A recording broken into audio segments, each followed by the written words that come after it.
Faslun fi nafil ibad bi kullil bilad. Bab seharusnya seseorang memberi manfaat kapanpun dia berada, dimanapun dia berada. Jadi kapanpun dan dimanapun dia berada. Qala Allah Ta'ala wa ja'alani mubarakan aynama kuntu. Ayna fi an ibadihi aynama kunna. Di sini diterangkan an-naf'u naf'ani, naf'un fil adyan wa naf'un fil abdan. Wal barokah kasratul khairi wa ziyadatu. Fa athnallahu ala Isa bi kaunihi ja'alahu nafi'an lil ibadi aina makana wa haitsu kana. Jadi yang perlu saya terangkan, di antara sifat dasar orang-orang baik adalah di mana saja, kapan saja itu memberi manfaat. Termasuk tentu saat paling sulit. Jadi Nabi Isa menceritakan dirinya itu wa ja'alani mubarakan aynama kuntu, saya ditakdir Allah berada di mana saja memberi berkah, memberi kemanfaatan bagi orang lain. Ada beberapa cerita tentang Nabi Isa. Jadi perlu diketahui ada 3 nabi yang seperiode. Satu Ibrahim dan Nabi Lut. Ibrahim itu sama Nabi Lut itu pernah paman. Kedua Nabi Musa dan Harun. Sebetulnya yang jadi nabi itu Nabi Musa, tapi Nabi Musa karena alsak, lisannya tidak jelas, minta Nabi Harun, ya tentu minta kepada Allah supaya Nabi Harun jadikan nabi. Terus ketiga Nabi Isa dan Yahya. Yahya bin Zakaria, terus Isa ini pernah keponakan Zakaria. Kira-kira kalau di Jawa ya misanan antara Yahya dan Isa. Jadi ada 3 nabi yang seperiode. Tapi yang paling berkompeten, yang sederajat kira-kira seperti itu hanya Isa dan Yahya. Karena Nabi Lut dan Nabi Ibrahim itu beda level. Karena Lut ini pernah keponakan, jadi hubungannya kira-kira yang murid dan guru. Terus Musa dan Harun itu juga nggak level, karena Nabi Harun ini jadinya nabi itu atas permohonan Nabi Musa. Sehingga meskipun Harun itu kakaknya, tapi nggak berani bantah. Jadi Nabi Musa itu dalam cerita beliau itu alsak. Alsak itu lesannya agak kedal. Tapi ini alsak yang barokah. Jadi dulu ceritanya Musa kecil karena dia seorang nabi, beliau seorang nabi. Itu kalau melihat Fir'aun itu mantelnya bukan main. Padahal kecilnya dirawat Fir'aun. Singkat cerita mulai kecil sudah usil. Kalau melihat Fir'aun itu ya jenggotnya dipakai mainan. Terus pokoknya nakal. Lama-lama Fir'aun curiga, dasar orang Israel. Nabi Musa ini turunan Israel. Lama-lama Fir'aun itu yakin kalau itu sengaja. Akhirnya Fir'aun mau membunuh Musa. Terus kata istrinya Fir'aun, Musa itu masih anak kecil, jadi seperti itu ya bawaan anak kecil, bukan bawaan kebencian terhadap orang Kipti, orang Mesir. Kalau dalam bahasa kitab kuno Mesir itu Egypt al-Kipti, makanya disebut Maria al-Kiptiyah. Kalau orang sekarang bilang Egypt itu bahasa kunonya Mesir itu al-Kiptiyah. Nah, memang secara bahasa Arab Mesir itu gak mungkin, bahasa Arabnya Mesir itu gak mungkin, karena Misra itu maknanya kota. Jadi kalau kamu bilang kamu kemana, ke Misra, ke kota, lalu kota mana, ya kota Mesir, itu bisa debat kusir. Jadi ya kayak kita lah, kita sekolah di mana, di madrasah. Madrasah terjemahnya apa? Sekolah. Nah, kemudian oleh istrinya Fir'aun ya gini saja, buktikan kalau Musa itu masih anak kecil. Masyhur itu dalam cerita, dikasih bara api sama apel. Sebenarnya Musa kecil ini sudah pinter mau milih apel. Sama malaikat Jibril diarahkan tangannya itu ngambil apa? Bara api terus dikunyah. Itu yang menyebabkan lisannya Musa itu alsak, agak pelak. Nah ketika jadi Rasul itu akan repot karena nanti harus pakai penerjemah. Jadi seorang Rasul tapi lisannya tidak apa? Cakap. Akhirnya Nabi Musa realistis ngendikan ketika diutus, wa akhi Harun wa afsahu minni lisanan fa arsilhu ma'yarid ayyusaddiquni inni akhafu ayyukadzibun. Ya Allah, saudara saya Harun itu lisannya lebih fasih, tolong jadikan dia Rasul. sebagai penguat saya. Akhirnya Allah mengabulkan doanya Nabi Musa, kemudian Harun dijadikan sebagai apa? Rasul. Sehingga meskipun satu angkatan, Harun dan Musa ini nggak level. Artinya nggak level itu ya Harun yang takut Musa. Terus ketiga ini Nabi Yahya dan Nabi Isa.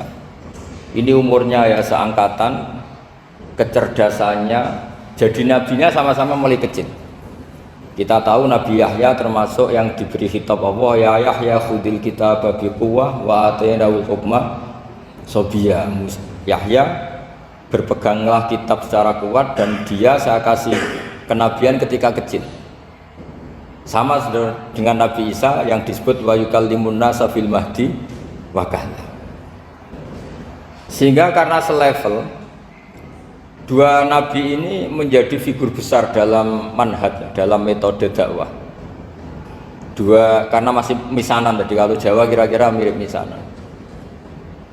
Dua nabi ini kalau memilih satu kampung, itu kalau Nabi Yahya itu milih kalau singgah di satu kampung, Nabi Yahya mesti tanya, orang sini yang paling soleh siapa, yang paling baik siapa. Ya terus singgah atau nginap di rumahnya orang baik tadi. Tapi kalau Nabi Isa enggak, orang sini yang nakal siapa, yang paling beling siapa. Terus Nabi Isa singgah di situ. Akhirnya ada pertanyaan dari Nabi Yahya, lima tanzilu ala syirarin nas. Kenapa kamu selalu singgah di orang-orang nakal? Syiror itu orang-orang nakal. Masyhur itu Nabi Isa menjawab, ana tabibun udawil mardo. Di mana-mana Nabi itu ibarat seorang dokter, kerjaannya tentu menyembuhkan orang-orang yang apa? Sakit. Jadi dua nabi ini sering berdebat, tentu debat yang baik, dan itu menjadi coro Jawa itu punjeri ilmu. Jadi manhaj ilmu besar antara Yahya dan Isa. Begitu juga Nabi Yahya itu kelihatan agak rileks, panik, saking takutnya sama Allah. Kalau Nabi Isa itu rileks, pokoknya kumpul orang-orang nakal ya rileks. Akhirnya ada dua pertanyaan sekaligus nanti jadi dua manhaj. Kenapa kamu sering masam itu, sering kalau bahasa Arab itu abasa ya. Terus yang Nabi Yahya balik bertanya, kenapa kamu sering senyum, sering tertawa? Kenapa memangnya? Terus ka'annaka ta'manu min makrillah, kamu sering senyum kayak kami sudah terbebas dari azab Allah, dari ditegur Allah, seakan-akan kamu orang paling benar yang nggak akan salah. Nabi Isa balik tanya, sama kamu sering masam, sering merem, ka'annaka taqnatu min rahmatillah, seakan-akan kamu putus asa dari rahmatnya Allah. Sehingga kemudian itu jadi manhaj besar. Kalau terlalu senyum ya dianggap orang yang kayak nggak punya perasaan dosa. Tapi kalau terlalu masam, terlalu merenggut, seakan-akan rahmat Allah itu terbatas. Sehingga seakan-akan Allah itu rahmatnya nggak cukup lah untuk mengelola manusia ini. Sehingga itu jadi metode besar yang masyhur itu dalam sebuah hadis Nabi ngendikan, ulama ummati ka anbiya Bani Israil. Ulama umatku itu kapasitasnya atau fungsinya atau manfaatnya setingkat nabi-nabi Bani Israil. Karena ketika umat ini enggak ditunggui para nabi setelah Rasulullah SAW, itu yang nunggui hanya ulama.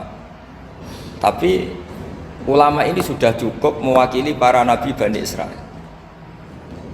Dan banyak syurrahul hadis, para menyarah hadis mensarahkan, Nabi tidak ngendikan ulama ummati kamisli seperti saya, tapi ka'ambiyai Bani Israil, bagaimana nabi-nabi Bani Israil. Nabi Bani Israel itu macam-macam, termasuk ada yang tidak nikah, yaitu yang bernama Yahya dan Isa. Delala umatnya Nabi itu ada orang alim alamah yang ilmunya melegenda, yaitu namanya Imam Nawawi. Itu tidak nikah sampai kabudut. Meskipun dalam ajaran syariatnya Nabi nikah sunnati, tapi selalu ada orang yang ditakdir tidak nikah karena masyhul, karena sibuk ngurus ilmu. Bukan karena tidak laku, yang jelas itu bukan karena tidak laku. Imam Nawawi itu ganteng, orangnya ya normal, tapi karena sibuk nulis, beliau sampai kabudut itu tidak nikah. Imam Sibawai itu suka sekali sama ilmu, menjadi istri utamanya ya ilmu itu.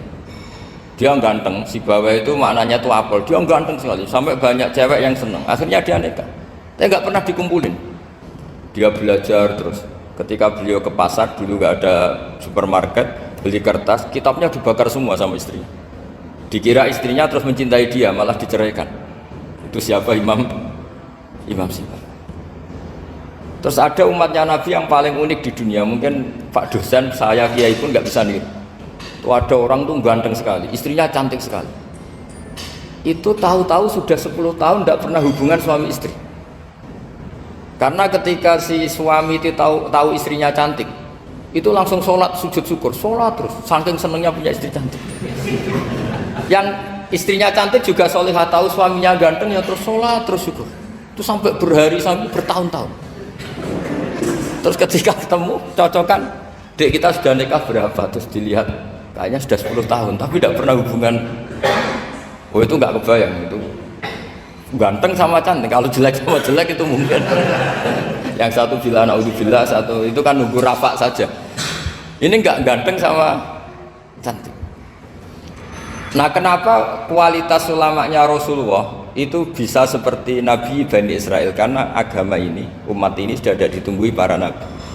Jika mau tidak mau kualitas ulama, alhamdulillah barokahnya Nabi itu berkualitas kayak nabinya Bani Israel.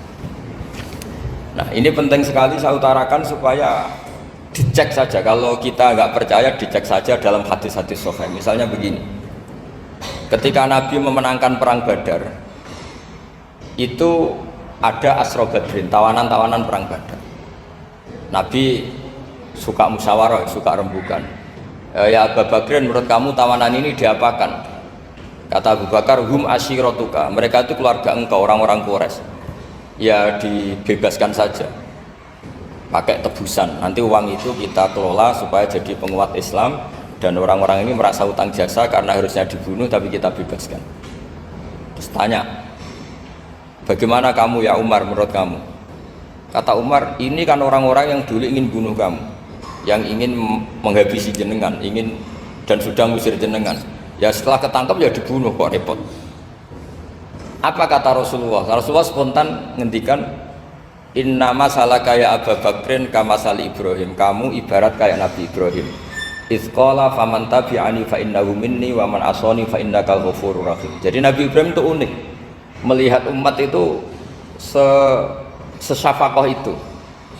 Syafakoh itu banget sayangnya. Nabi Ibrahim cara berpikir, faman tabi'ani fa innahu minni, orang yang ikut saya ya Allah pasti golongan saya, tentu layak masuk surga. Wa man asani, orang yang mendurhakai saya, fa innakal ghafurur rahim, engkau maha pengampun. Bukan yang mendurhakai langsung masuk neraka, enggak, engkau maha pengampun.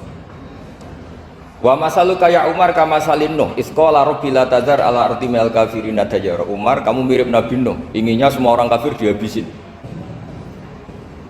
Ya masyhur kan Nabi Nuh itu nggak ingin ada orang kafir sampai ada banjir tufan. Nah kalau sampean tanya bedanya apa dengan garis keras sekarang? Bedanya ya beda sekali. Kalau Nabi Nuh benci sama orang kafir itu diserahkan yang punya, sehingga yang punya yaitu Allah yang menghukum dengan banjir bandang. Tapi kalau kita kan kadang kita bertindak sendiri, jadi potensi disalahkan. Yang jelas dalam hadis-hadis sahih, Nabi Nuh itu tidak bisa mensyafaati karena itu. Ketika diminta ini hadis sahih, bukan ada di Bukhari, ada di Muslim. Karena biasanya kalau di kota itu ditanya ini sahih enggak.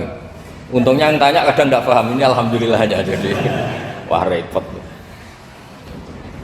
Nabi Nuh itu diantara sebabnya enggak bisa mensyafaati adalah pernah corong Jawa maksudno kaume. Kalau dalam bahasa Arab itu da'a li Zaidin berarti mendoakan positif, kalau da'a la Zaidin mendoakan negatif. Kalau orang Jawa itu ada doa, ada pasot. Nabi Nuh adalah orang yang pernah maksudkan kaumnya. Nah, saya cerita sedikit tentang Nabi Nuh dan Nabi Ibrahim. Nabi Ibrahim dianggap tadi cerminannya Abu Bakar, dianggap niru Ibrahim, cerminannya Umar, dianggap niru Nabi siapa? Nabi Nuh. Lalu kalau sampean tanya, bedanya gimana? Begini logikanya. Andai kan kita mengkaji secara akademik begini. Ada ulama besar namanya Abdul Hasan Asyadzili, itu masyhur di Indonesia menjadi Thariqah Syadziliyah. Terus ada seorang muridnya minta gini, ya Abdul Hasan Asyadzili, tolong saya dikasih ijazah supaya saya tidak pernah maksiat di bumi ini. Karena saya takut sama Allah. Kalau saya maksiat itu merasa tidak nyaman dengan Allah.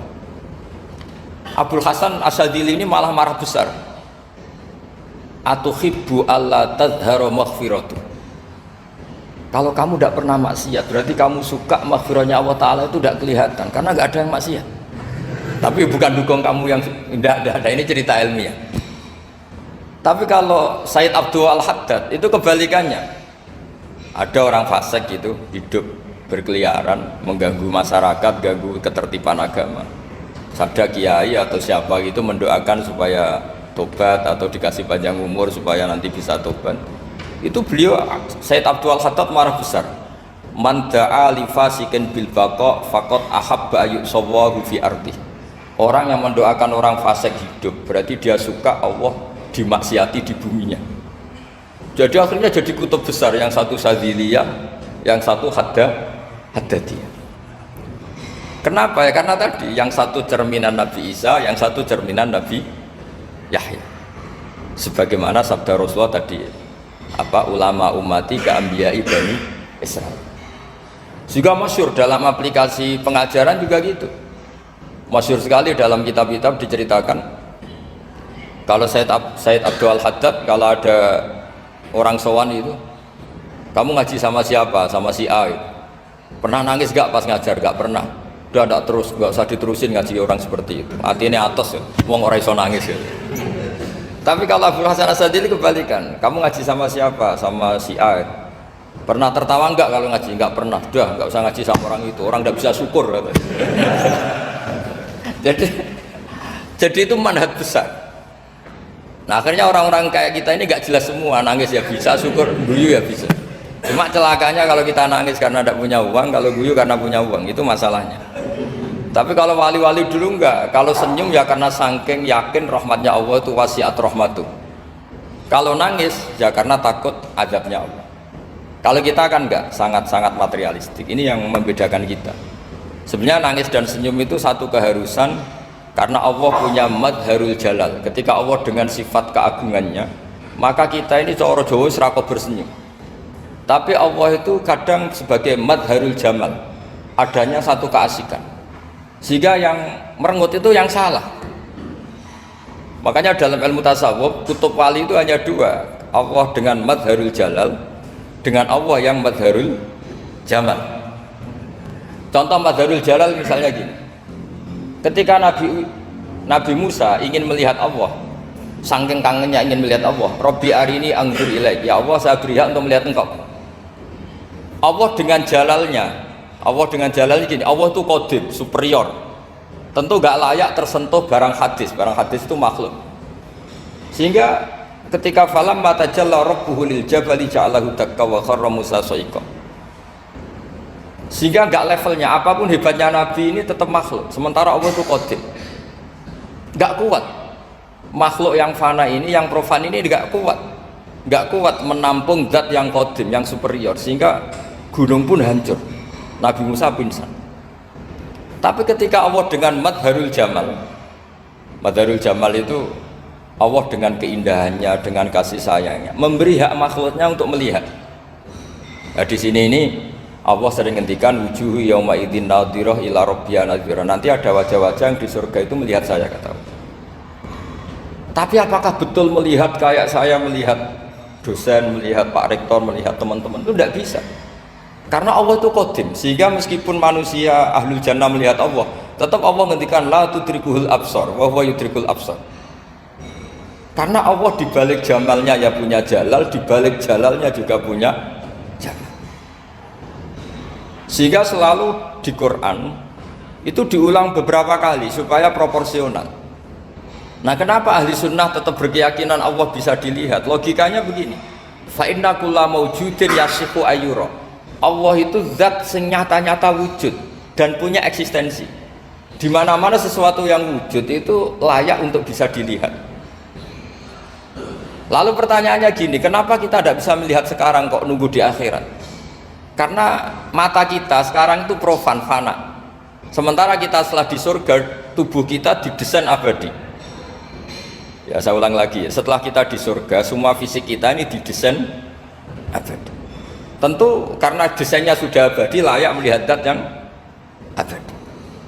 Tapi pertanyaannya kenapa tidak bisa ikhatoh, tidak bisa melihat sampai faham la tudrikul absar? Karena abadi kita itu diabadikan. Sebagaimana surga abadinya diabadikan, neraka diabadikan. Sementara Allah abadi dengan dirinya sendiri, yaitu Al-Qayyum atau dalam bahasa ngajinya qiyamuhu binafsi. Nah, lalu pertanyaan, makanya Mu'tazilah itu menentang betul kalau orang di surga bisa melihat Allah. Cara berpikir Mu'tazilah melihat itu artinya yang dilihat ada arahnya, sementara Allah terbebas dari arah. Tapi kata ahli sunnah cara berpikir tidak seperti itu. Melihat itu pokoknya tahu. Nah, tahu karena mata itu karena kita ditakdir tahu itu karena mata. Sebetulnya yang menjadikan tahu itu tidak mata. Ya kalau tahu ya tahu saja, bukan harus pakai mata. Itu cara berpikir ahli sunnah wal jamaah. Jadi saya beri ya bocoran nih. Kenapa madzhab ahli sunnah itu yang dipilih oleh banyak mayoritas di dunia, jumhur itu. Ahli sunnah itu dianggap pikirannya lebih orisinal. Misalnya ahli sunnah kalau ditanya, kenapa kamu melihat? Ya melihat saja. Kenapa kamu mendengar? Ya mendengar saja. Kesannya itu tidak rasional, kayak orang yang nggak pinter itu. Tapi sebetulnya itu yang benar. Jadi cara berpikir ahli sunnah itu melihat itu menjadi tahu. Menjadi tahu itu bisa karena mendengar, bisa karena melihat, bisa karena dikasih tahu, bisa karena bersentuhan. Sebab itu di Quran itu ada ya, ala ya'lamu man khalaqa, bukankah zat yang menciptakan itu menjadi tahu. Sehingga kenapa Allah itu selalu tahu? Karena Allah yang menciptakan. Kalau kamu tahu karena mata, sekali itu jauh, maka kamu tidak melihat. Atau kamu sekarang buta, kamu tidak melihat. Atau tertutupi barang itu, maka kamu tidak melihat. Tapi kalau kamu tahu karena kamu menciptakan, maka akan melihat terus. Misalnya saya ini tukang batu. Saya ingat betul ketika saya bangun Monas, itu pulpen saya tak tanam di dalam Monas. Saya ingat betul kalau pulpen saya warnanya putih, tak tanam di Monas 2 meter dari pondasi. Setelah saya pulang ke Jogja ditanya, di dalam Monas ada apa? Ada pulpen. Posisinya 2 meter dari pondasi. Kenapa saya tahu? Karena saya yang menciptakan. Nah, karena menciptakan ini sehingga tahu saya akan terus menerus. Tapi kalau tahu karena mata, sekali barang itu tertutupi, nggak tahu. Misalnya saya tahu jenengan karena dekat sekali jenengan kemana-mana saya sudah tidak tahu. Tapi kalau saya menaruh sesuatu di tubuh Anda, sehingga kamu kemana-mana tetap tahu bahwa barang itu ada di tubuh. Nanti kalau ada yang protes, tapi bisa saja Gus barang itu dicuri orang kemudian Anda tidak tahu. Yang menjadi tidak tahu karena saya sudah tidak menciptakan suasana itu. Selagi saya yang menciptakan, maka akan tahu terus. Nah, tapi karena Allah ini menciptakan semua yang ada di bumi, maka Allah tahu terus. Sehingga Allah tahu cara bikin kuman. Terus tahu bahwa manusia itu punya kuman, kumannya punya organ, organnya juga punya kuman. Terus gak kebayang. Kamu bayangkan kayak, makanya Allah itu kalau cerita sederhana, innallaha la yastahi ayyadriba matsalam ma ba'udatan fama fawqaha. Allah itu tidak malu bikin perumpamaan nyamuk, karena nyamuk itu lebih dahsyat dibanding gajah. Para pematung itu disuruh bikin gajah masih mampu, bikinkan patung gajah mungkin masih sanggup. Tapi kalau tak suruh bikin patung nyamuk, nggak usah bikin hidup, patungnya saja sekecil itu. Padahal nyamuk kecil itu punya organ tubuh, lalu bikinnya organ tubuh nyamuk itu kayak apa? Organnya punya kuman, kumannya punya organ, organnya juga punya kuman. Sehingga orang-orang alim itu baca nyamuk itu lebih jadi ayat Allah ketimbang melihat dinosaurus. Tapi sekarang orang itu nggak tertarik ceritanya. Jadi beda perasaannya orang alim sama orang awam. Kalau orang awam tuh melihat mukjizat kan yang dasar-dasar kayak dinosaurus, gajah, wow gitu. Kalau orang alim nggak, malah melihat nyamuk. Kealiman seperti itu terjaga di umatnya Muhammad, di umatnya Rasulullah Muhammad SAW. Karena ketika umat ini nggak ditunggui para nabi, itu Allah menjamin Muhammad, ulama umatmu nanti punya kemampuan seperti nabi. Tentu tidak dalam keutamaan ya, keutamaan tentu nggak sekelas sama nabi. Kenapa itu terjadi? Karena tadi para nabi ini mewakili sekian karakter. Kalau kita sangat mencintai Indonesia, maka kita akan tegas siapapun yang ingin menghancurkan Indonesia. Itu kira-kira cerminan Nabi Nuh. Kalau kita sangat mencintai Allah, maka kita akan benci sebenci-bencinya sama orang yang mendurhakai Allah. Tapi masalahnya, Allah yang kita cintai itu memaklumatkan diri kalau bersifat Ghafur, pengampun.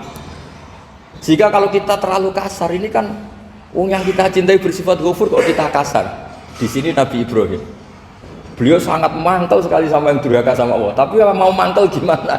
Zat yang mengajarkan itu bersifat Ghafur.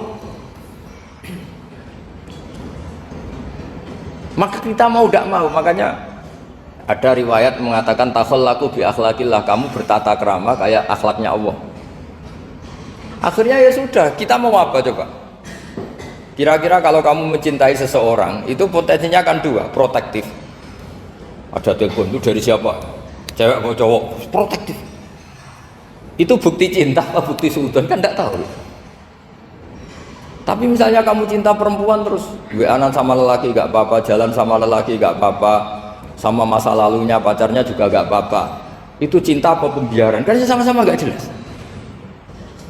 Nah kira-kira mencintai Allah itu kira-kira analoginya seperti itu. Kalau yang satu protektif, Allah harus zat satu-satunya yang disembah, nggak boleh didurhakai, nggak boleh dikhianati, sehingga ini sangat keras sekali. Nah, ini Nabi Nuh. Di sini ada Nabi Ibrahim, karena orang yang zat yang kita cintai bersifat Ghafur. Jika kalau kita terlalu tegas, beda dengan sifatnya Allah yang bersifat Ghafur. Nah umatnya Nabi seperti itu mulai dulu. Ada yang moderat, ada yang keras, ada yang setengah keras, setengah moderat. Ada yang ambil sikap, oh udah mangan turu, ngenteni mati. Nah, itu lebih baik itu timbang punya istihad tapi gak jelas, mendingan. Itu ada riwayatnya, suatu saat ibadah akhir umatku terbaik adalah tidur. Maksudnya tidur itu gak ngambil sikap, masyhur itu. Saya beri riwayat yang ada di Bukhari Muslim. Satakunu fitanun al-qaid fiya khairun nal-qaim wal-qaim fiya khairun nal-masi wal-masi fiya khairun nasai. Nanti di akhir zaman itu banyak fitnah, kata Rasulullah, yang duduk lebih baik ketimbang yang berdiri, yang berdiri lebih baik ketimbang yang jalan biasa lebih baik ketimbang yang jalan bergegas. Man tasyarrafa laha tastasrifu. Fitnah itu adalah siapa yang terlibat maka akan semakin parah. Sehingga semenjak itu ulama berpikir nanti di akhir zaman kalau ada fitnah itu sebaiknya orang ngambil sikap sepasif-pasifnya, secuek-cueknya. Jadi semua syurahul hadis sepakat makna hadis ini apa? Orang disuruh sikap secuek-cuek. Misalnya pilihan presiden, contoh kecil pilihan presiden. Mungkin para intelektual gak merasa, tapi kalau ulama itu cara berpikir beda. Pilihan presiden, kamu fanatik milih A, yang satu fanatik milih B. Ya presiden atau bupati atau gubernur.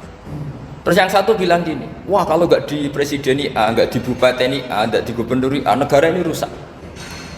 Mungkin betul dari segi jejak rekamnya A ini bagus.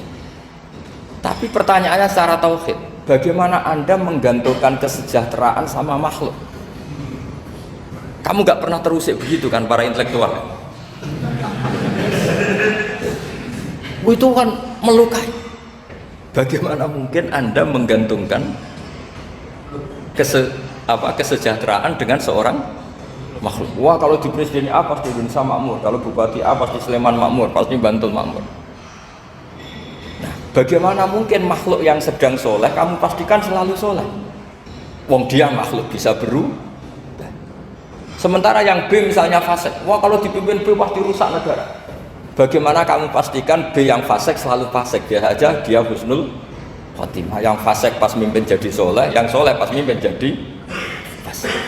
Akhirnya ulama karena tahu sifat manusia itu rubah-rubah dan kendali di tangan Allah, sikapnya nggak jelas. Saya ini termasuk orang yang terkenal nggak jelas. Karena kalau ditanya, Gus sampai pilih presiden mana, bakti mana? Sanut pangeran sing dadi aku loyal. Wah, anut pangeran yo kacau. Wah, luwe kacau menan anut pangeran kata saya. Ini kan sudah tidak sambung karena pikirannya ulama. Memang nggak beda, cara berpikir ulama itu beda. Bahkan bapak saya itu kalau didik saya itu begini. Kalau meseli saya atau ngirim saya dulu itu kan pakai mesel. Hak ini uang kamu 500.000 untuk kamu. Mesti ditambahi 100.000 ini untuk buat jajan sama teman-teman. Mesti ada uang pokok, ada uang sodako. Dulu saya sering tanya, kenapa Bapak sangat menghormati teman-teman saya? Kata Bapak, aku kue mondok, aku raiso nyukupi, sing iso nyukupi ya konco-konco. Ternyata betul, rata-rata anak kuliah atau anak mondok, uang pribadinya kan 8 hari dari dikirim sudah habis. Berarti kan masih 22 hari, kok bisa hidup itu kan barokahnya teman-teman itu. Malah yang agak beling itu 1 hari sudah habis, berarti ada 29 yang bergantung sana sini. Sehingga Nabi dulu cara ngendikan tuh unik. Kata Nabi, daun nasa yarzuqu wahu ba'duhum ba'duh. Menusau barnawa, engko saling memberi rezeki. Ketika ada collab, Medina itu pernah collab, terus sekarang pernah defisit itu. Beberapa pakar ekonomi datang ke Rasulullah, ya Rasulullah, sa'ir, tolong dikasih harga standar. Tapi apa jawabannya Nabi? La tusairu fa inna Allaha huwal musair. Kamu jangan kasih harga, Allah sendiri yang menentukan harga itu. Terus kata Nabi, kenapa engkau begitu ya Rasulullah? Ini negara harus ditentukan harga karena gini-gini. Kata Nabi, saya tidak ingin ketemu Allah dalam keadaan dolim. Tapi ini tentu di teori ilmu modern ini masalah. Tapi menurut orang modern. Tapi kalau menurut ilmu hakikat itu nggak akan masalah. Misalnya, kenapa Nabi tidak menentukan harga dalam keadaan negara seperti itu? Jawabannya pakar-pakar hakikat, ya saya ulang lagi pakar-pakar hakikat begini. Misalnya ada orang menimbun supaya nanti harganya mahal, ya. Terus ditimbun terus sampai nunggu harganya mahal. Lama-lama dia sadar kalau timbunannya nggak ada gunanya karena ternyata orang nggak beli. Nah, ketika orang tidak punya kemampuan beli, yang menimbun juga tidak punya uang. Nah, tapi kalau sampean tanya, tapi Gus nak tuku barang pokok kan kita mati karena kehabisan stok. Itu masalah tauhid Anda. Bagaimana mungkin kamu membayangkan seorang makhluk tidak bisa hidup atau nggak dapat rezeki? Nabi itu orang yang sampai ke derajat hakikat, dari tidak pernah bayangkan gitu. Salah sampean jadi orang yang tauhidnya masalah. Sehingga terus bayangkan, wah kalau negara ini kayak, wah kita makan apa? Kalau negara gak stabil, wah kita gimana? Itu tidak bisa seperti itu. Dulu ketika kita dijajah Belanda, itu kiai-kiai kita, Mbah Hasyim Asy'ari, Mbah Ahmad Dahlan, mondoknya di Mekah. Sampai alim alama, 2 beliau, Mbah Hasyim sama Mbah Ahmad Dahlan itu ngajinya sama-sama Syekh Khotib Minangkabau. Cuma Mbah Hasyim lebih menekuni ke Syekh Mahfud Termas, yang satu menekuni Syekh Khotib Minangkabau. Jadi 2 beliau itu ngaji di guru yang sama. Mbah saya, buyut saya itu ya sudah mondok Mekah. Itu zaman dijajah Belanda. Sekarang kita agak dijajah, nggak mondok di sana. Buyut saya itu zaman itu sudah haji. Buyut kelima saya. Itu dulu kalau ingin cari tempat yang teduh, itu masuk ke gua. Itu masuk gua itu hanya kepalanya saja. Kakinya masih di luar. Karena gua di Arab tidak seperti gua di sini. Kalau gua di sini kan orang bisa masuk semua. Kalau gua Arab kan hanya celah-celah batu-batu besar. Sehingga ketika Rasulullah hijrah ke Madinah, singgah di Gua Sur, kata Abu Bakar gimana? Andai kan yang ada orang kafir di depan gua, kata Abu Bakar gimana? Andai kan mereka melihat kakinya, pasti melihat kita. Karena gua di sana itu satu tubuh tidak bisa masuk penuh. Kalau gua di sini kan ada yang mobil saja bisa masuk. Nah itu bahasa saya kalau mau istirahat itu masuk gua, separuh badan di dalam gua, separuhnya masih di luar. Nah sekarang terus kita bilang, wah kalau kita negara tidak stabil kita haji kemana? Dulu zaman dijajah Belanda kita bisa haji. Soal kebahagiaan, nenek moyang pulau jenengan tuh anaknya banyak, dijajah Belanda, jajah Jepang ya nyatanya anaknya banyak-banyak. Itu kira-kira bahagia apa enggak? Nah artinya gini ya, tentu kita tidak ingin dijajah itu tentu ya, tapi kita ini selalu latah. Wah kalau ekonomi jatuh kita makan apa? Kalau kita dijajah kita tidak perlu seperti itu. Rahmatnya Allah Ta'ala itu akan adrokatna. Rahmatnya Allah Ta'ala akan menemukan kita. Apapun kondisi kita, apapun keadaan kita. Ini cara berpikir tauhid. Sehingga Nabi itu tidak pernah bayangkan umatku narata tunggoni piye, ditunggoni Allah. Sehingga masyhur dalam hadis-hadis sahih, la tazalu ta'ifatun min ummati dzahirina 'alal haq la yadurruhum man khadalahum wala man khalafahum wala man nawa'ahum. Selalu di umatku ada kelompok-kelompok yang selalu membela kebenaran dan tidak akan terkalahkan oleh kesesatan di akhir zaman. Kenapa? Cara berpikir orang tauhid itu sederhana begini. Allah menamakan dirinya Al-Hadi, penunjuk jalan. Dan sifat Allah pasti nafidah karena Allah tidak terkalahkan. Sama seperti Allah menyifati dirinya Ar-Razzaq, Ar-Razik yang memberi rizki. Maka orang segoblok apapun, selumpuh apapun, selemah apapun tetap dapat rizki. Sama, Allah mensifati dirinya Al-Hadi, memberi petunjuk. Maka zaman serusak apapun orang tetap dapat petunjuk.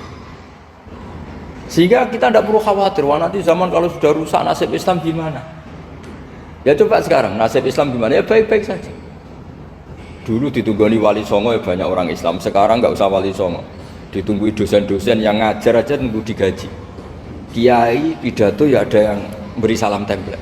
Itu kalau nuruti definisi ikhlas itu tidak ada yang masuk. Tapi meskipun demikian agama juga jalan. Kenapa agama ini jalan? Karena Allah Al-Hadi, penunjuk jalan. Ketika Allah mensifati dirinya penunjuk jalan dan sifatnya Allah pasti nafidah, pasti terjadi. Karena Allah tidak pernah gagal. Sehingga agama ini akan ada terus sampai akhir zaman. Coba Amerika kayak apa Islamofobia? Di Amerika tambah lama tambah banyak Islam, Eropa juga gitu, Australia juga gitu. Andai kan nuruti teori sosial, sudah dunia sudah materialistik kayak gini, orang dohirnya itu akan meninggalkan agama. Nyatanya tidak juga. Saya pernah di Korea seminggu, itu di negara ateis. Itu TKI di sana tuh nyari uang. Ternyata ya kepikiran bikin masjid, bikin komunitas Islam. Coba siapa yang menggerakkan hati itu? Hanya Allah Subhanahu wa Ta'ala. Ya, jadi cara berpikir tauhid saya ulang lagi, saya mohon sekali di pengajian ini saya cerita wajah alani mubarakan aina ma kuntu. Jadi cara berpikir sekian nabi, terus kita punya karakter tertentu, kita milih nabi ini itu sah. Karena ulama ummati ka'ambiyai Bani Israel, ulama umatku itu ibarat kayak nabi Bani Israel. Jadi ada yang milih tadi seperti Nabi Isa fokusnya ngurusi orang-orang nakal, itu juga bagus karena dimana-mana nabi itu seperti dokter. Tapi Nabi Yahya hanya berkawan sama orang-orang soleh. Kita tahu berkawan orang fasik itu resiko ketularan. Iman pas-pasan wae kancane wong fasik kan taqabbalallahu minna minkum gitu. Wong kamu sendiri tidak sehat-sehat amat berteman orang penyakitan kan bahaya. Tapi kalau kamu sebagai dokter kok hanya berteman orang sehat, lalu kamu penelitiannya gimana? Masa saya dokter spesialis pernah penelitian semua orang sehat saya pernah saya teliti, itu dokter aneh apa enggak? Saya dokter spesialis TBC, spesialis paru-paru. Yang kamu teliti siapa? Semua orang sehat. Pernah meneliti yang sakit? Tidak pernah. Kan ya jadi dokter aneh. Tapi misalnya terus kamu sendiri terus berteman orang penyakitan terus, kan ya rawan tertular. Nah, ini ada dua figur yaitu Nabi Yahya dan Nabi siapa? Ya saya kira demikian.